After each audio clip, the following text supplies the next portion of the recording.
welcome back to Frankly Speaking. I'm your host, Frank. You know, it's interesting. Somebody asked me, through all the prayers and rosaries and things of that nature, when abortion in America would end. And, that's a tough question in a lot of different ways, because I believe there's lots of problems in America that while prayer is very powerful and God will listen to our prayers, there's other sins other than abortion that preceded the abortion issue that hit America in 1973.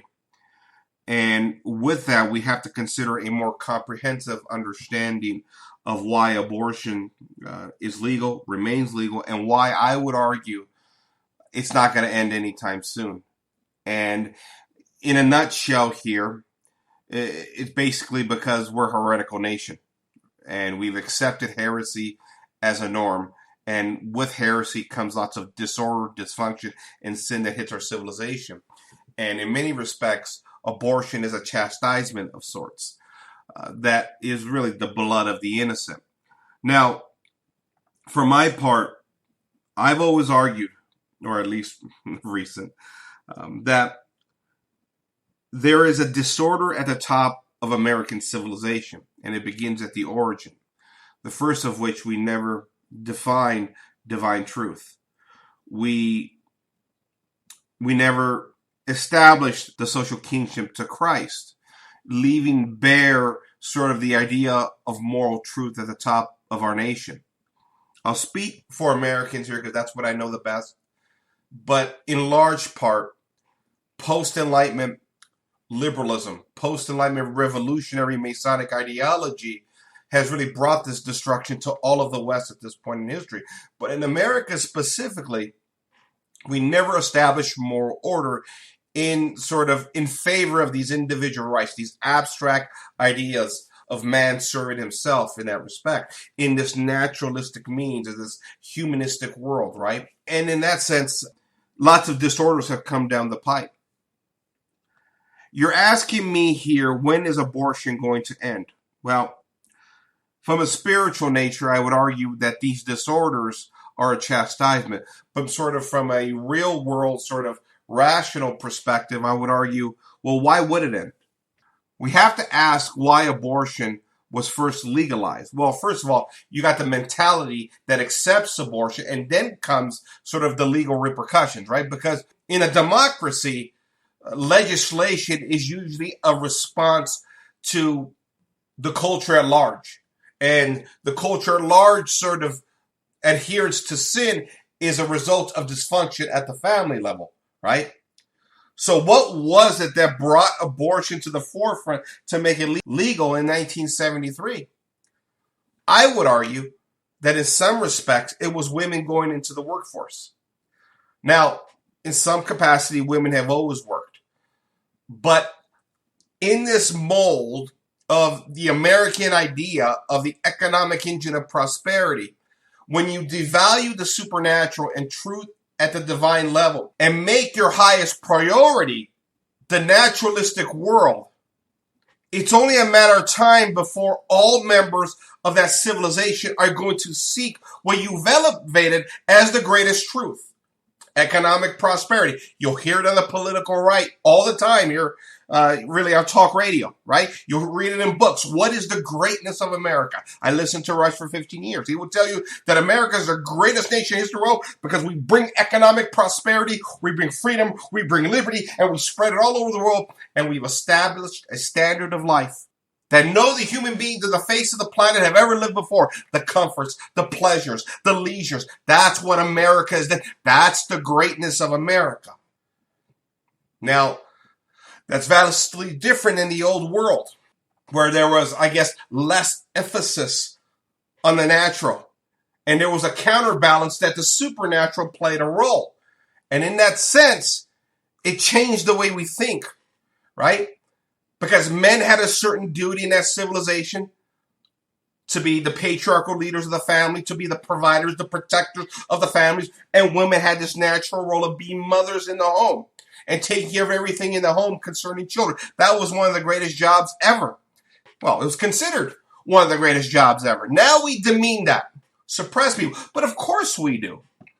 Because if we downplay the supernatural elements of the faith, the 2,000-year analogy of the faith, that created sort of a pretty good equilibrium in balancing the natural and the supernatural, and we remove the supernatural like we've done in America, only to make it all about natural means, well, of course women are going to want to partake of that if that is the greatest good. If the greatest good is making the money, how can you tell women to stay home, be barefoot and pregnant, and have a bunch of kids? And that's how we kind of characterize it now, right? That if women are not in the workforce and they're being mothers, they're a lesser citizen. There's something wrong with you if you're not climbing up the corporate ladder and making the money in America, right? Of course, if you reduce everything down to the natural, women are going to want to partake of that. And what is the natural consequence of that when you have your reproduction issues that are sort of running rampant through your society? Children. And guess what? Children get in the way of the economic engine of prosperity.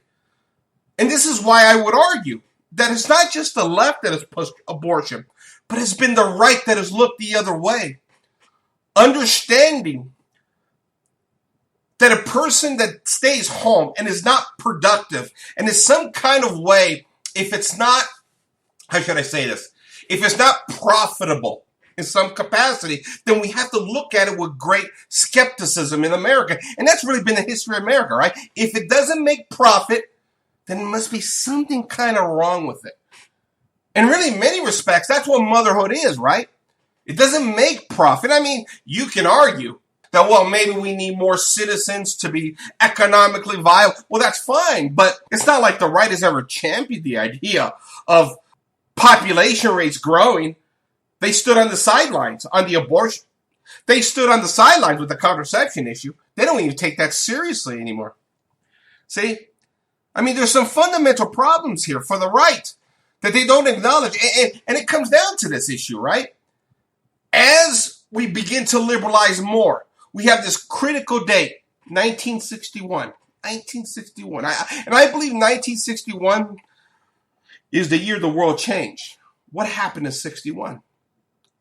The pill became over the counter.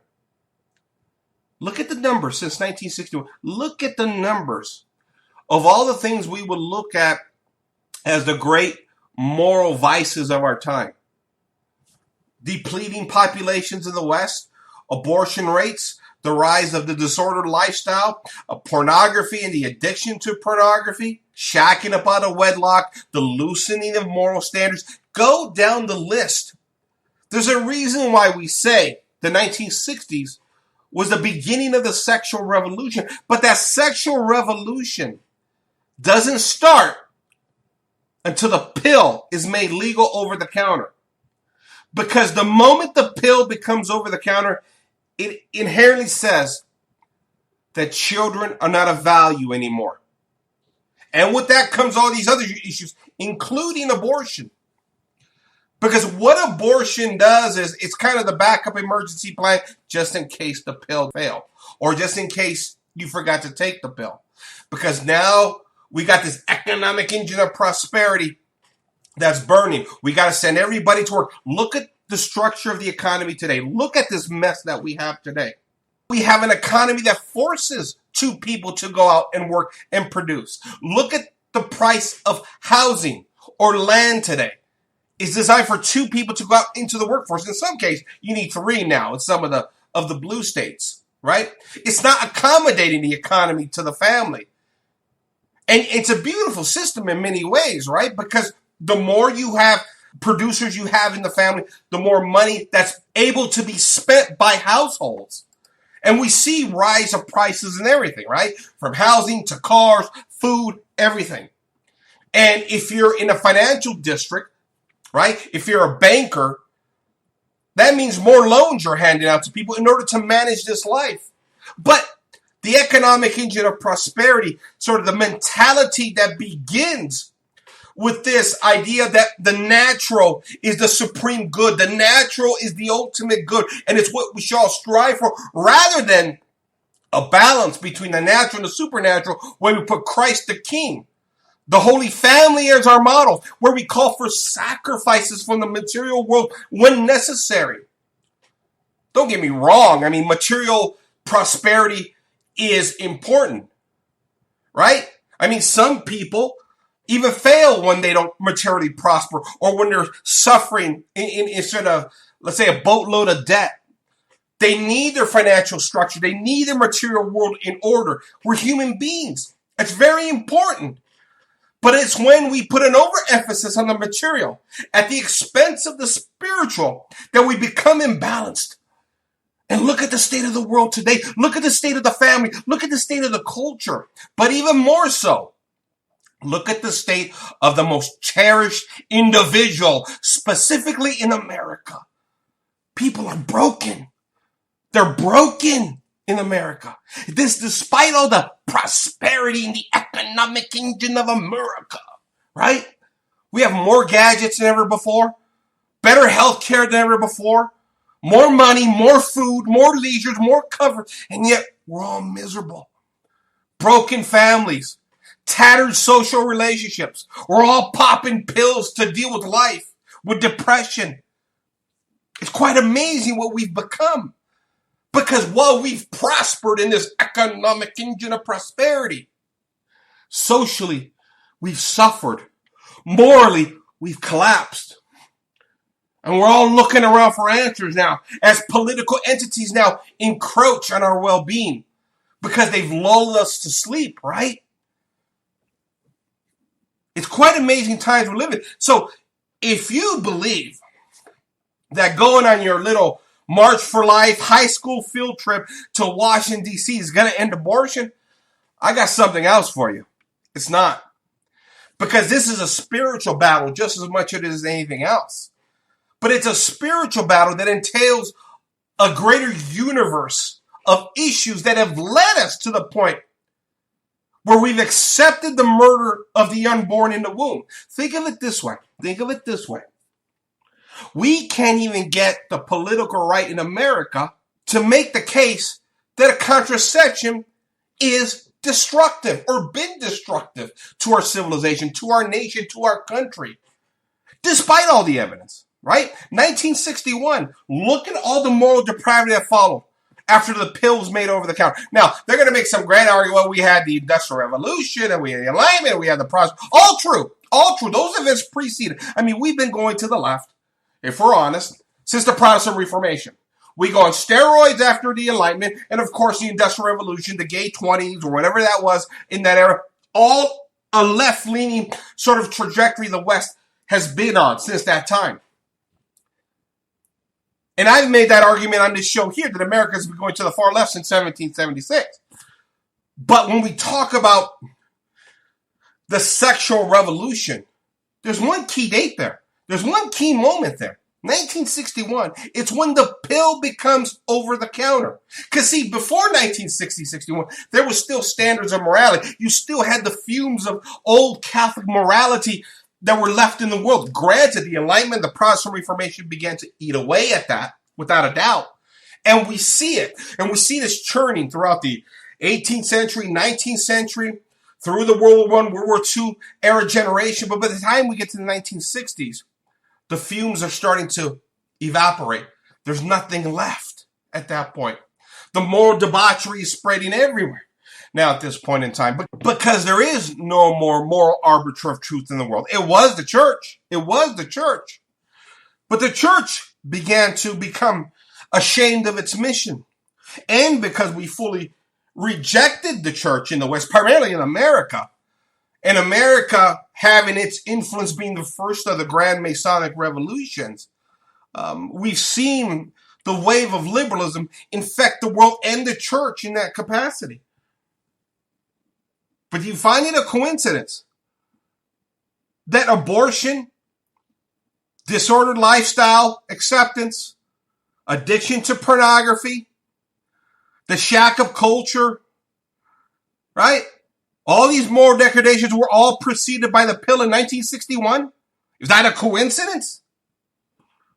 I know some social commentators have tried to make this case, but nobody wants to listen. Why? Because, Frank, We've lost the culture war. We've lost the sexual revolution. All we can do now is focus on economic issues. Let's focus on economics. That's why I say conservatives in America, which are nothing more than liberal light, the Republican Party, the conservative movement, nothing but really, neo-libertarians at this point. Let's just manage the economy, which is stupid. Because as I've told you guys so many times before, if you have disorder at the social level, if you have disorder at the familial level, you're eventually going to have disorder at the economic level, right? And we're starting to see that. We just don't want to admit it because it hasn't hit us directly yet. Because we got a slave class in China that makes all of our little goodies, that makes life a little easier, right? Granted, we need that slave class to make it happen. Those products aren't being made here in America where we proclaim the economic engine of prosperity, but it's all good, right? As long as we have a bunch of proverbial slaves in China making those things for us, right? You see where we're at here? You cannot acknowledge that abortion is an evil without acknowledging that contraception is an evil. And I get it, right? We're all born into this world. We all have to deal with the economy at hand and the economic system we've all been born into, right? I mean, I'm there too with you guys. I understand it. Housing's at all-time highs. I just read an article today. Car prices hit an all-time high. I mean, it's quite crazy because we've all been pushed out into the world. The problem that I have here, starting with the political right, is the political right doesn't make the arguments that we need to make, that the system is fundamentally flawed. And that's because the political right has supported the system in many ways. Because they've said to us that the material world is all we need to focus on, and let's privatize all of our moral codes. Let's privatize all of our religions. And what has been the end result of that? People have rejected religion. Because we're a nation that doesn't act like God is real. We act like God is our own individual imaginary friend, and he accommodates us in whatever capacity we want at a personal level. We treat God like an economic issue, like the system of economics. We have a privatized economic system that we all try and follow in order to govern our lives. In that same sense, we have a privatized religious system, which to me fundamentally tells you that you really don't believe in God, because either God is true or he's not true. Either God is the monotheistic God of sacred tradition, the 2,000-year analogy of the faith, that faith that was handed down by our ancestors, or God is some, polytheistic being of sorts that accommodates every individual. Well, I don't know about you. That God has never revealed himself to me. I don't know who that polytheistic God of the individual is that we've created in America. I know we have a monotheistic God that goes back, again, within the realm of this 2,000-year analogy of the faith that we call Jesus Christ, that walked the earth, established his church, and through that church has safeguarded and built all of Western civilization with our moral dictates, our political body governing principles and things of that nature that built up the West. That's what I know. That's what I recognize. That's what my ancestors taught me. But at some point, we rejected that. We rejected that for these Enlightenment principles where we privatized everything. Either we believe in God or we don't believe in God, right? This is how this is supposed to work. It's not a pick and choose kind of a thing that we Americans have made it into. Don't get me wrong, the Protestants have played their role. The Protestants have been disastrous here in this regard because they made this this phony sola scriptura and phony sola fide thing where it's me and Jesus, I get to interpret the Bible any way I want, right? I know the Protestants pay their damage. But then again, America is inherently a Protestant nation, right? Well, it's a combination of Freemasonry and Protestantism, at least a foundation of the government, right?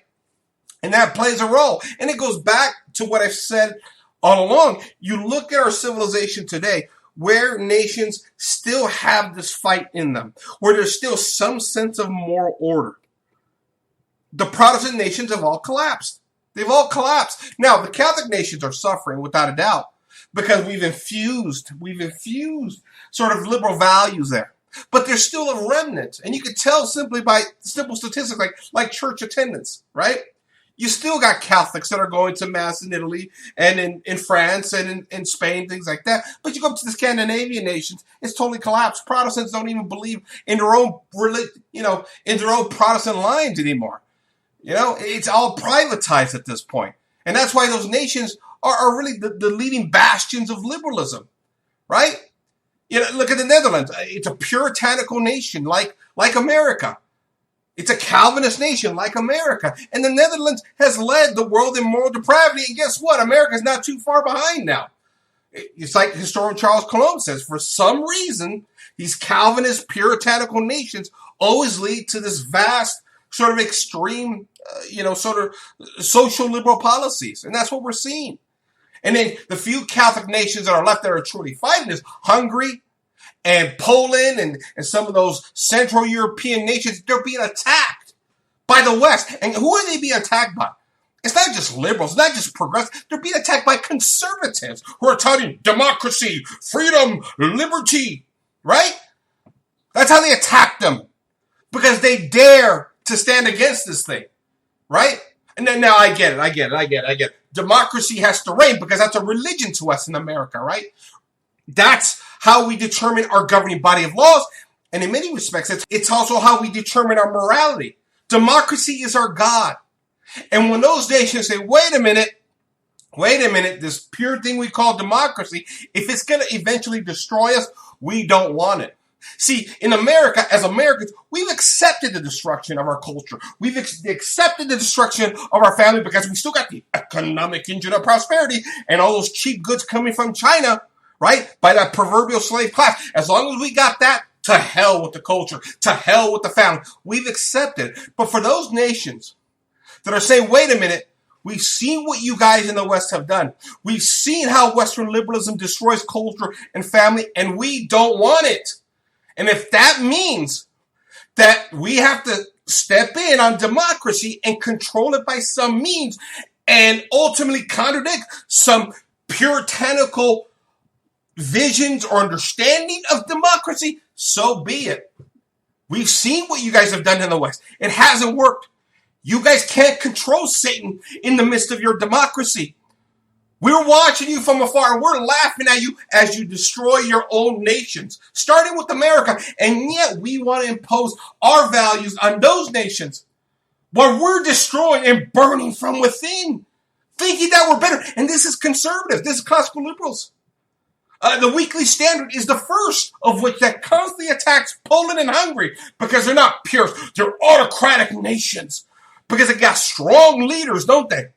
All the while, the conservative right in America watch an election, as they claim, get stolen. Oh, really, conservatives? Really? And you want to lecture Poland and Hungary and Central Europe because they've seen our disaster, they've seen our mess, and they look at us? We're waving disordered flags on our embassies?